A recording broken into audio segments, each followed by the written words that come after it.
Parlons aujourd'hui, mes frères et sœurs, de l'épreuve ultime de l'Église.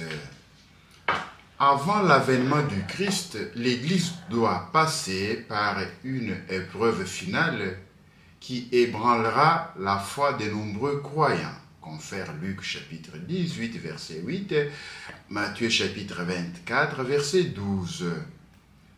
La persécution qui accompagne son pèlerinage sur la terre, Luc 21, 12, Jean 15, 19, 20, dévoilera le mystère d'iniquité sous la forme d'une imposture religieuse apportant aux hommes une solution apparente à leurs problèmes au prix de l'apostasie de la vérité. L'imposture religieuse suprême est celle de l'Antichrist, c'est-à-dire celle d'un pseudo-messianisme où l'homme se glorifie lui-même à la place des dieux et de son Messie venu dans la chair. Confère 2 Thessaloniciens chapitre 2 du 4e au 12e verset, 1 Thessaloniciens chapitre 5 du 2e au 3e verset, 2 Jean chapitre 7, 1 Jean chapitre 2, 18e et 22e verset. Cette imposture antichristique se dessine déjà dans le monde chaque fois que l'on prétend accomplir dans l'histoire l'espérance messianique qui ne peut s'achever qu'au-delà d'elle à travers le jugement eschatologique.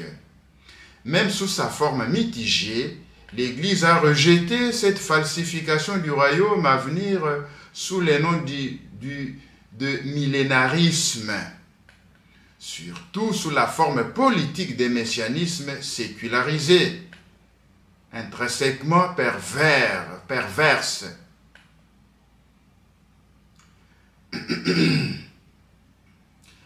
L'Église n'entrera dans la gloire du royaume qu'à travers cette ultime Pâque où elle suivra son Seigneur dans sa mort et sa résurrection.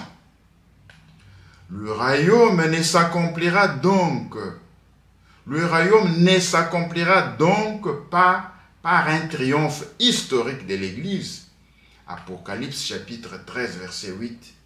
Selon un progrès ascendant, mais par une victoire des dieux sur les déchaînements ultimes du mal. Confère Apocalypse chapitre 20 du 7e au 10e verset. Qui fera descendre du ciel son épouse. Apocalypse 21, 2, 4. Le triomphe des dieux sur la révolte du mal prendra la forme du jugement dernier. Apocalypse chapitre 20, verset 12. Après l'ultime ébranlement cosmique de ce monde qui passe. 2 Pierre chapitre 3 du 12e au 13e verset. Le Christ Seigneur règne déjà par l'Église, mais toutes choses de ce monde ne lui sont pas encore soumises. Le triomphe du royaume du Christ ne se fera pas sans un dernier assaut des puissances du mal. Au jour du jugement, lors de la fin du monde, le Christ viendra dans la gloire pour accomplir le triomphe définitif du bien sur le mal qui, comme le grain est livré, auront grandi ensemble au cours de l'histoire.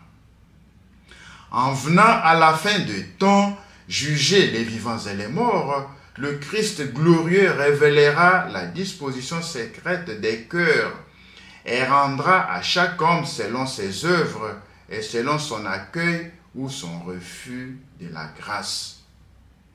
Laudetur Jesus Christus, Semper Laudetur.